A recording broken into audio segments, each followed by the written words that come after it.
Far out at sea, the water is as blue as the bluest cornflower, and as clear as glass. It is very deep, so deep that no anchor can possibly reach the bottom. It would require a great many church towers, stacked on top of each other, to reach from the floor of the sea to its surface. Now, you should not imagine the floor of the sea as a naked, white sandy bottom. No, indeed. An amazing variety of trees and plants grow there. Their branches are so resilient they move like living creatures at the least movement in the water. The fish, both small and great, dart between them just like birds in the air. And this is where the sea folk lived. At the very deepest place lay the Sea King's palace. Its walls were made of coral, its long, pointed windows of transparent amber. The roof was composed of oyster shells which opened and closed with the currents of the water, and in each shell lay a shining pearl. The least of these pearls would have been considered a great treasure in the crown of a queen. The Sea King had been a widower for many years. His aging mother kept house for him. She was a wise woman, but very proud of her lineage. She wore 12 oysters on her tail, whereas others of royal blood were only allowed 6. Otherwise, she deserved much praise, especially because she loved her granddaughters, the small sea princesses, so dearly. There were 6 sea princesses, and each was lovelier than the one before. The youngest was, of course, the most beautiful of all. Her skin was as soft as a rose petal, her eyes as green as the deepest sea. But just like all the others, she had no feet. Her body ended in a fishtail. All day long the princesses played in the palace, where living flowers grew out of the walls. The big, amber windows were open so fish could swim in and out. They swam right up to the small princesses, ate out of their hands and allowed themselves to be petted. Beyond the palace walls was a large garden with dark red and blue trees. The fruit glittered like gold and the flowers flickered like fire because the petals and leaves were in constant motion. The sand in the garden was very fine, but it was deep blue like live coal dust. A strange azure haze lay over everything. When the water was calm you could see the glimmer of the sun above. It was like a crimson sea from which a stream of light was poured out. Each of the princesses had a little plot in the garden which she could cultivate exactly as she pleased. One of them made her flower bed in the shape of a whale, another preferred hers to look like a mermaid.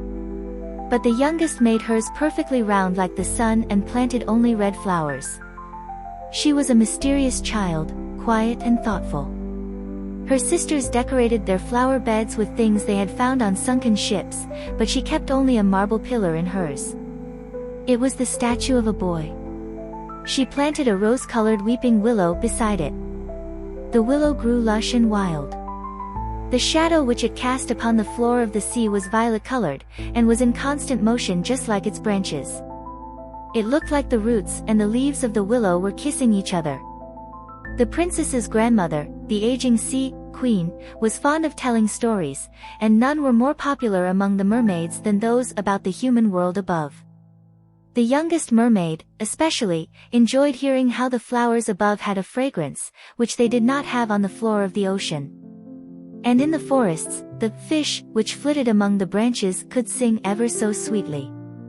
Grandmother always called the little birds fish, for otherwise the mermaids would not understand, since they had never seen a bird.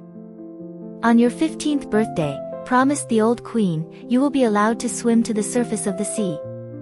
You can sit in the moonlight on the rocks and watch the big ships sail by. You may even get a glimpse of forests and towns. None of the sisters sighed with as much longing as the youngest, she who had the longest time to wait. Many an evening this dreamy little mermaid stood by an open window and looked up through the deep blue water. She could see the pale shimmer of the moon and stars. Sometimes a black cloud sailed past, but she knew it was either a whale swimming above or a ship filled with people who would never have imagined that a sweet mermaid stood below, stretching her white hands out towards the keel of their ship. At last the eldest princess turned 15 and made her trip to the surface of the ocean. When she returned she had hundreds of things to tell. The nicest of all, she said, was lying on a sandbar in the moonlight and watching the city beyond. Lights twinkled like hundreds of stars. The hum of city life was like music. She could see church towers, and hear the bells chiming. The following year, the second sister swam up through the water. Her head rose above the surface just as the sun was setting. The sky was golden, the clouds were pink and violet. A trail of wild swans flew over the water past the sinking sun. The princess swam after them, and watched the rosy glow of the heavens drown in the sea. The third sister was the boldest of them all. She swam up a wide river that emptied into the sea. Green banks covered by grapevines bordered the river. Castles and farms peeked out through the forests. Then, in a little inlet, she saw naked children splashing in the water. Oh, how she wanted to play with them! But as she swam closer, they were frightened away. She would never forget those sweet children who were able to swim even though they had no fishtail. The fourth sister stayed out in the middle of the wild ocean on her 15th birthday, but insisted it was the nicest place of all. She could see for miles around. The sky above her was like a crystal globe. The fun-loving dolphins turned somersaults, and the great whales sprayed water high into the air like hundreds of splashing fountains. When the fifth sister's turn came, it was winter, so she saw what none of the others had seen. The sea was green. Large icebergs floated around her, as white as pearls. They sparkled like diamonds. Then they seemed to take on strange, animal-like shapes in the moonlight. She climbed up on the largest of them and watched in delight as a furious storm crossed the ocean. The sisters were impressed by all the new and beautiful things they saw the first time they swam to the surface. After a while, however, when they could swim anywhere, anytime they wanted, these things no longer fascinated them. They admitted there was no place as wonderful as home. Still, there were many evenings when the five sisters took each other by the hand and rose in a long line through the water. Whenever a storm was brewing and they saw a ship in danger, they would swim in front of it and sing about how beautiful it was at the bottom of the sea. On these occasions, the youngest sister was left alone at home feeling sad and sorry. But mermaids have no tears, they cannot cry. So the little mermaid suffered much more painfully than we can imagine. At last, she too, turned 15. Her grandmother said, "Come, let me dress you up as I did each of your sisters." A garland of white lilies was set on her head, and each petal of each flower was half a pearl. "Goodbye," waved the little mermaid happily as she rose like a bubble through the water. Reaching the surface, she saw the ocean was completely quiet. The evening stars twinkled in the sky, then she spied a large three-masted ship with her sails unfurled. The sound of music and song came from the ship.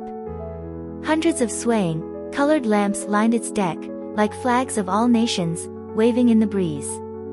The little mermaid rode the waves beside the ship, watching the festivities on board as the evening grew late. The colored lamps were finally put out, and the fireworks finished. It grew quiet upon the ship, but from deep below the sea there was a rumbling sound. The waves grew in size and strength. Dark clouds appeared out of nowhere. Lightning cracked in the distance. The ship began to rock wildly in the heaving sea. It creaked and groaned until, at last, the mast snapped in two like a reed. The ship was slung onto its side and water filled the cabin. One moment it was so dark the little mermaid could see nothing at all. The next moment she could see by a lightning flash all the people tumbling out of the sinking ship. Just as the ship disappeared into the sea, she caught sight of the young prince. The planks and splintered boards being tossed on the waves could have crushed her, but she swam between them, dived into the water, then reappeared between the waves. She reached the prince just as he was giving up the fight against the stormy sea. She lifted his head above the water and let the waves drive the two of them away. By morning, the storm had passed. There was not a splinter of the ship to be seen. As the sun rose, the pale cheeks of the young man began to blush.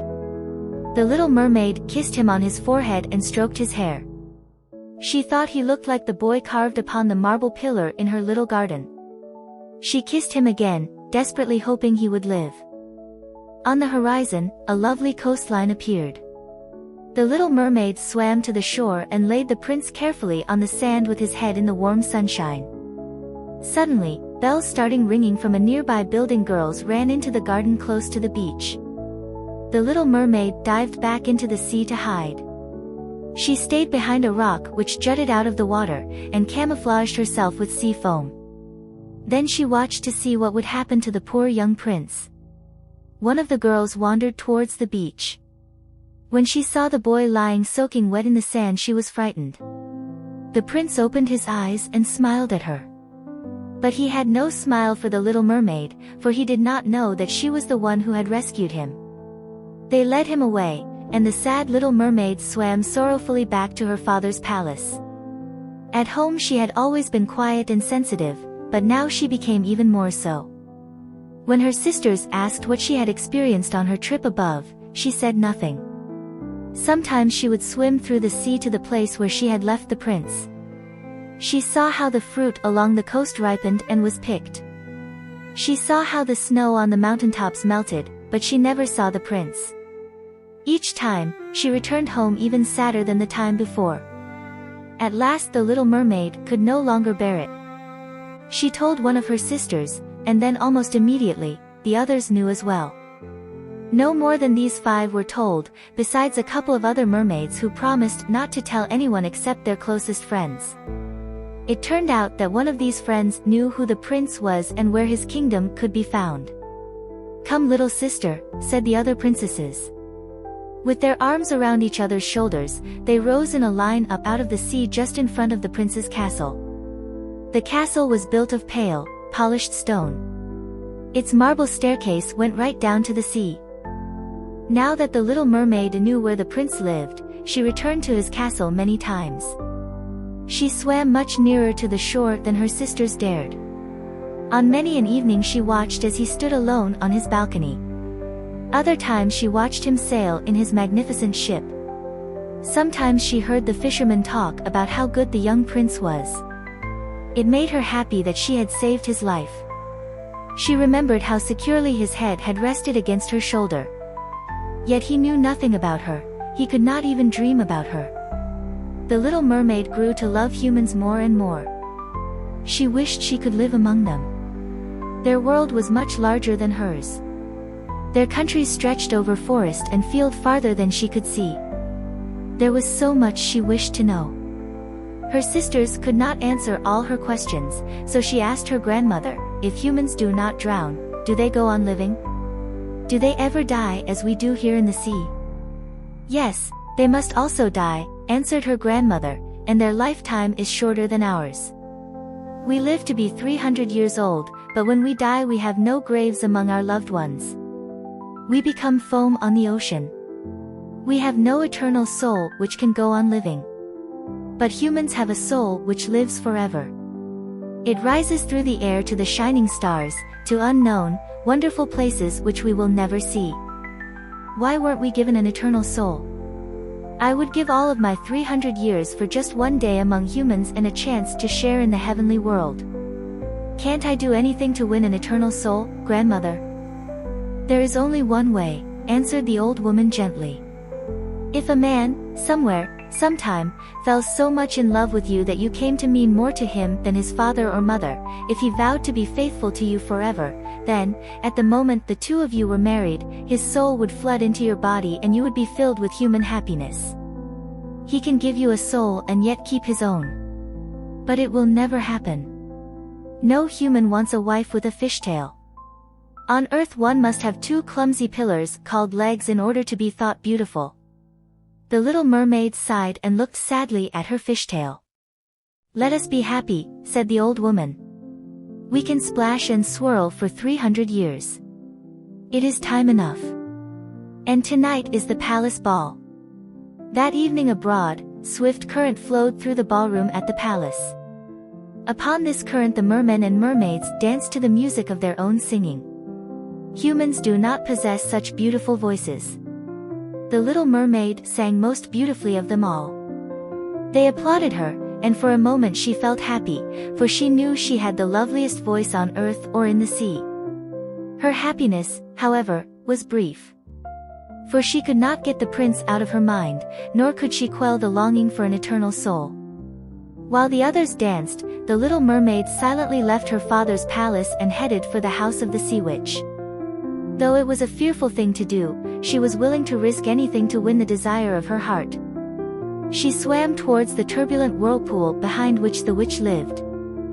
There were no flowers or sea grass along the way. As she approached the whirlpool, she saw it was like a mill wheel which tore at everything, carrying it down into the depths below. Beyond this was a steamy, bubbling bog, and a strange forest of animal-like trees. The branches of these trees were long and subtle like snake heads, each of them covered with slimy fingers extending like wriggling worms. Every bit of the trees moved constantly. Everything they could grasp onto, they twisted and never let go of. The little mermaid shrunk back in fright. Her heart beat wildly. On the verge of turning back, she remembered the prince and the human soul she wished so desperately to win, and her courage returned. She believed the sea witch could help her. She wound her hair close to her head so the trees could not grab it, folded both arms tightly across her chest and flew through the forest as fast as a fish can fly through the water. The horrid trees stretched their wriggling arms and fingers toward her. In her flight she noticed each of them held something they had long since captured. Skeletons of people who had drowned peeked out of their arms. Ship oars, treasure chests, animals, and even a little strangled mermaid lay tangled in their grasp. At last she arrived at the clearing where the sea witch's house lay. It was built of the white bones of drowned sailors. Outside, fat eels tumbled in play. "I know very well what you want," smirked the sea witch. "And it is stupid of you. But I will help you anyway, my dear princess, because it will bring you grief and unhappiness. You wish to get rid of your fishtail and have 2 stumps to walk on instead. You hope the prince will fall in love with you so you can win an eternal soul. You have come at the right time. At sunrise tomorrow I would not be able to help you for another year. Here is what I will do," she continued. "I will make you a magic potion. You must swim with it to the shore and drink it before sunrise. Then your fishtail will divide in 2 and become legs. Be assured, it will be painful. It will feel as if a sword were passing through your body. The graceful sway of a mermaid will remain with you when you walk and dance, but each step you take will feel like sharp knives piercing your feet. Are you willing to suffer all this?" "Yes," answered the little mermaid with a wavering voice. "But remember," added the witch, "when you have once taken the shape of a human, you can never be a mermaid again. You can never return to your sisters nor to your father's palace. And if you fail to win the love of the prince, you will get no eternal soul. The first morning after he is wed to another, your heart will break and you will become foam on the waves of the sea." "Let it be," whispered the little mermaid. She was as pale as death. "You must pay me, of course, and I want no small reward. You probably think you will enchant the prince with your beautiful voice, the most valuable thing you possess. However, my potion is costly. I will have the best you own in payment." "But if you take my voice, what will I have left?" asked the little mermaid. "You will have your lovely figure, your graceful walk, and your whispering eyes. With those you can surely capture the heart of a man. Have you lost courage?" "No. I will go through with it," said the little mermaid as she trembled. The witch set her big, black kettle over the fire. She scoured it first with eels, then scratched herself in the chest and let her black blood drip into it. She continued adding new ingredients as she stirred. When the potion came to a boil, it sounded like the crying of crocodiles. When it was finished, it was transparent as water. "Here it is," cried the witch as she cut off the tongue of the little mermaid. Now the poor sea princess could neither speak nor sing. She would have to fly again through the strange undersea forest. But this time the trees shrunk back when they saw the shining drink she carried. It twinkled like a star. She continued through the sea, past her father's palace. It was dark and quiet. The little mermaid would have to leave her family forever, now. Her heart felt as if it would break. Silently, she took one flower from each of the flower beds of her sisters, threw 1,000 kisses towards the palace and rose through the deep blue sea. The sun had not yet risen when she reached the marble stairs leading to the prince's castle. Drinking the burning potion in the moonlight, she fainted from pain and lay as though dead. At sunrise she woke up under the steady gaze of the prince. Bashfully, she avoided his black eyes, and looked down. Her fishtail was gone. In its place were 2 pretty legs, half hidden by her long hair. The prince asked her who she was. She could only look sadly but gently at him with her dark green eyes. He took her by the hand and led her up into his castle. Each step was just as painful as the witch had predicted, but she suffered it gladly. She rose up the stairs as light as a bubble, and everyone who saw her admired the graceful way she carried herself. The little mermaid was clothed in the finest silk and linen. Then slave girls came out and sang for the royal family. The prince clapped for them enthusiastically, but the little mermaid grew sad. She knew she had once sung more beautifully than they. She thought, if only he knew that in order to be with him I have sacrificed my voice for all eternity. As the slave girls started dancing, the little mermaid lifted her pretty arms, rose to her toes, and swayed across the floor, dancing as none before had ever danced. Her loveliness became more obvious with each movement, and her eyes spoke more deeply to the heart of the prince than had the song of the slave girls. At night the little mermaid was given permission to sleep outside the door of the prince on a velvet pillow.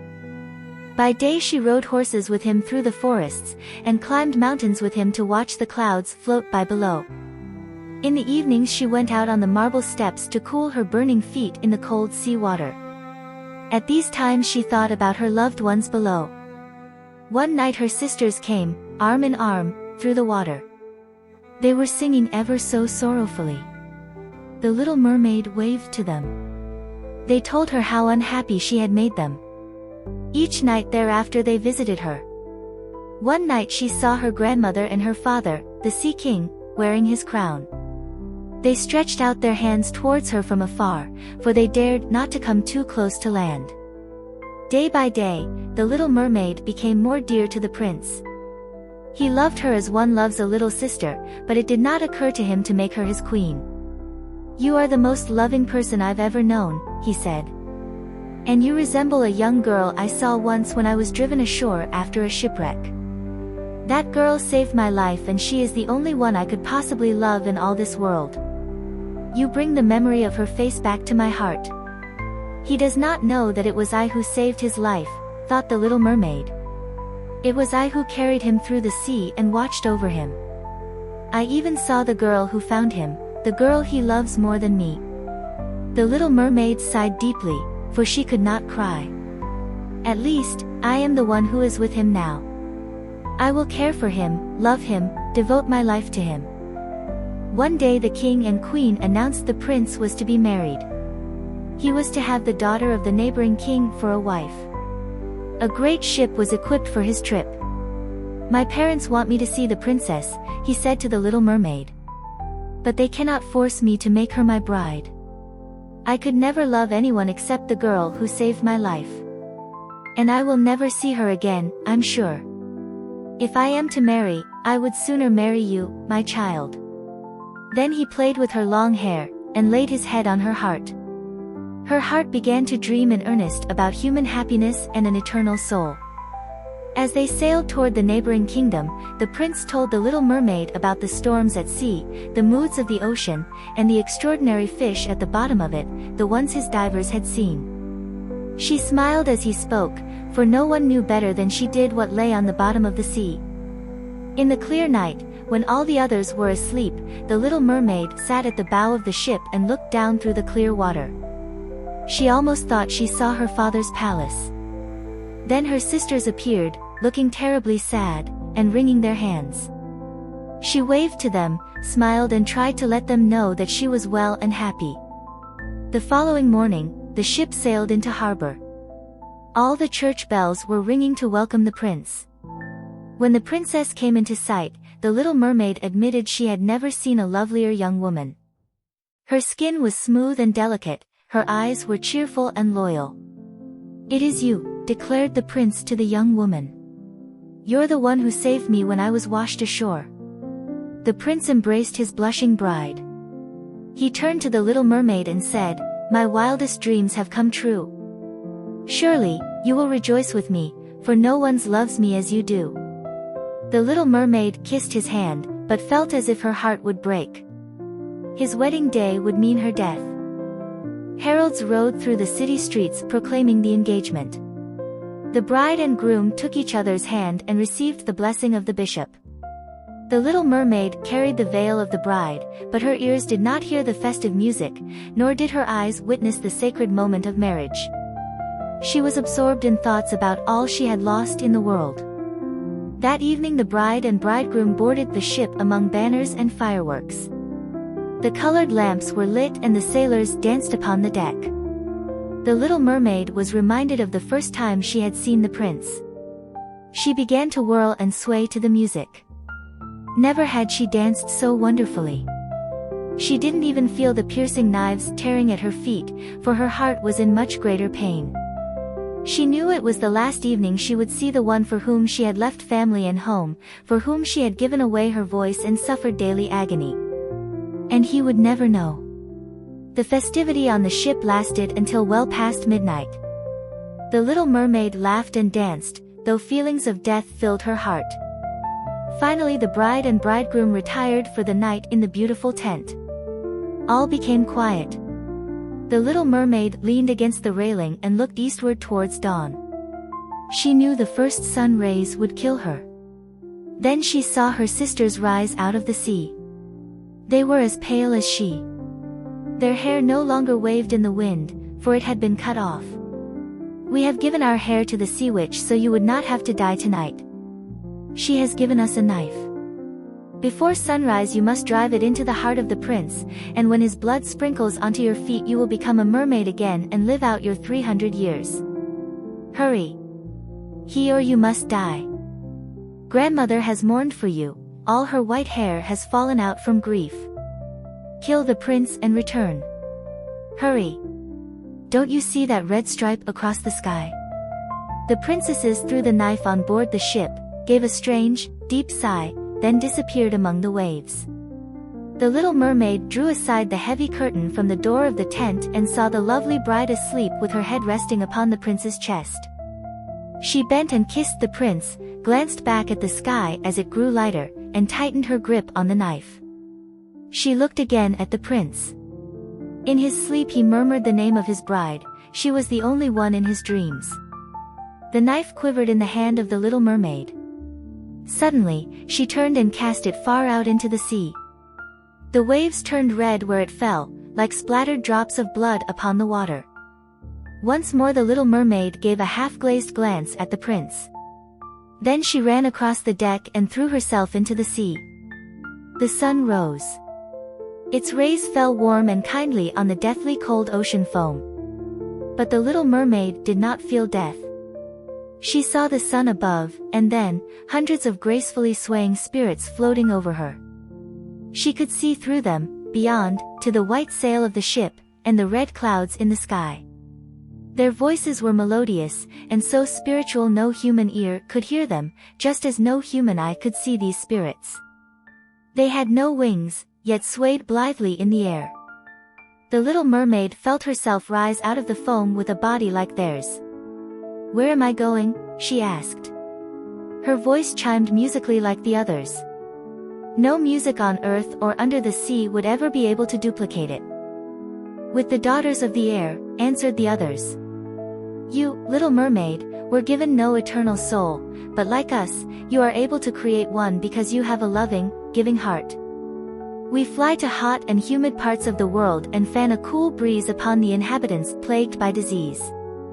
We spread the fragrance of flowers through the air and bring healing.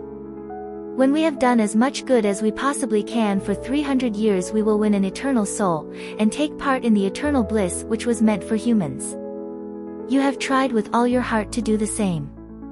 You have suffered much and endured to the end. Rise to the world of the spirits of the air." The little mermaid lifted her arms toward the Son of God. Then she felt for the first time in her life, a refreshing flow of tears on her cheeks. As she rose over the ship, she saw the prince and his beautiful bride staring regretfully into the sea, as if they knew she had cast herself into the waves. Although unseen, she kissed the prince and smiled warmly at him. Then, together with the other children of the air, she stepped upon a passing pink cloud and continued her journey. And so, the little mermaid, though she never won the prince's love, found something even greater, a chance for an eternal soul. And from then on, she soared above the seas, watching over the world she had once longed to be part of.